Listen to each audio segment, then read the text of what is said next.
Hello everyone, कैसे हो। आज हम पढ़ेंगे कक्षा 10 गणित विषय का पहला पार्ट, जिसकी प्रश्नवाली चल रही है हमारे पास 1.2 और 1.2 के हमने 4 सवाल देख लिए थे। आज हमारे पास पांचवा सवाल है। पांचवा सवाल को हम पढ़ते हैं कि इसमें हमसे क्या पूछा गया है। तो हम देखते हैं पांचवा सवाल। सवाल है हमारे पास, जांच कीजिए कि क्या किसी प्राकृत संख्या n के लिए संख्या 6 की घात n, यहाँ हमको दिया गया है संख्या 6 की घात n अंक 0 पर समाप्त हो सकती है। यहाँ पर हमसे ये बोला गया है कि हमारे पास 6 की घात n दिया गया है और n को बोला गया है प्राकृत संख्या। प्राकृत संख्या हम जानते हैं जैसे 1, 2, 3, 4, 5 जो चलती है हमारी अनंत तक। अगर 6 की घात n हो, n से मतलब कोई प्राकृत संख्या हो, तो यह 0 पर समाप्त हो सकती है या नहीं, ये हमको चेक करके यहाँ पर बताना है। अगर हम देखते हैं प्राकृत संख्या n का मान यदि 1 लेते हैं तो ये आता है हमारे पास 6। इसी प्रकार हम यदि n का मान प्राकृत संख्या 2 लेते हैं, ये हो जाएगा 6 गुणा 6, ये हो जाएगा हमारे पास 36। इसी प्रकार से अगर हम 6 की घात 3 लेते हैं तो उसका उत्तर हमको मिलेगा 216। हमने घात 1 लेके देखा तो ये संख्या हमारे समाप्त 0 पर नहीं हो रही है। 6 की घात 2 लेके देखा तो भी हमारे अंत में 6 आ रहा है, 0 नहीं आ रहा है।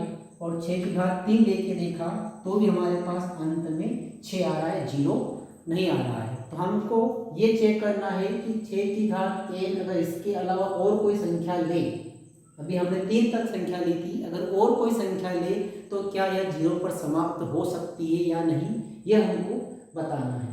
तो हम एक और उदाहरण लेते हैं। यहाँ पर मैं संख्या ऐसे लेता हूँ जिसके अंत में 0 आ रहा हो। यहाँ मैंने लिया है 50 और एक में लेता हूँ 20। इन दोनों संख्याओं में यदि हम देखते हैं तो इसके अंत में 0 आ रहा है, ये दोनों संख्याएं 0 पर समाप्त हो रही है।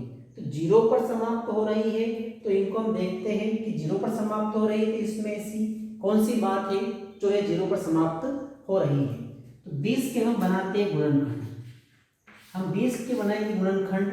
पहले हम 2 से विभाजित करेंगे, यह हमको मिलेगा 10, फिर हम 2 से करेंगे, यह हमको मिलेगा 5, और फिर हम करेंगे 2, अभी 5 से विभाजित होगा, 5 से करेंगे, यह हमको मिलेगा 1। तो 20 के गुणनखंड हमको प्राप्त हुए 2 गुणा 2 गुणा 5। ये गुणनखंड प्राप्त हो गए हमको 20 पर। इसी प्रकार से हम 50 गुणनखंड कर सकते हैं। 50 के गुणनखंड करेंगे तो हमको प्राप्त होगा 2 गुणा 5 गुणा 5। तो जो संख्या 0 पर समाप्त हो रही है और उसके हमने गुणनखंड देखे तो दोनों गुणनखंड में हमको 2 और 5 मिला। इधर भी हमने देखा तो 20 के इसमें भी हमको 2 और 5 मिला। तो कहने का मतलब ये है, जो भी संख्या 0 पर समाप्त होगी उसके अभाज्य गुणनखंड में 2 और 5 होना चाहिए। कम से कम एक बार 2 आना चाहिए और कम से कम एक बार 5 आना चाहिए, तो वह संख्या 0 पर समाप्त हो जाएगी। और तो हमारे पास जो दिया है वो दिया है 6 की घात n। अभी थोड़ी देर के लिए हम n को छोड़ देते हैं तो और फिर गुणनखंड करते हैं 6 के, तो गुणनखंड हमको प्राप्त हो रहे हैं 6 के 2 गुणा 3। तो इसी आधार पर इसको हम बताएंगे कि 6 की घात n जो संख्या है वो 0 अंक पर समाप्त हो सकती है या नहीं। तो हमने यहाँ पर लिख दिया है, हमने लिखा है, हम जानते हैं कि यदि कोई संख्या अंक 0 पर समाप्त होती है तो वह अभाज्य संख्या 2 और 5 से विभाजित होती है। जैसे अभी हमने यहाँ पर देखा, यदि 50 0 पर समाप्त हो रहा है तो 50 के गुणनखंड में 2 और 5 आ रहा है। इसका मतलब यह होता है कि 50 2 से और 5 से विभाजित हो जाएगा।